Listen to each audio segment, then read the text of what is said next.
সকলকে সালাম জানাচ্ছি। আলোচনা করতেছি মশা নিয়ে। মশা আল্লাহর সৃষ্টির একটি ক্ষুদ্রতম প্রাণী। মশা এটি মানুষের জন্য অনেক সময় বিরক্তির কারণ হয়ে থাকে।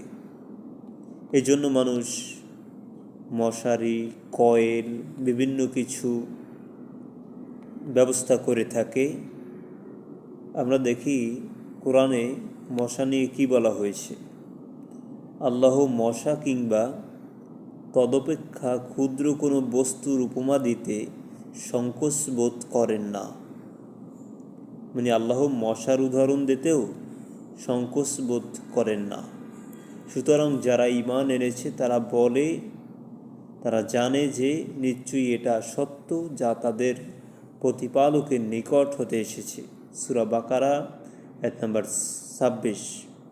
তাহলে মশা সেটার উদাহরণ আল্লাহ তাআলা কোরআনে দিয়েছেন।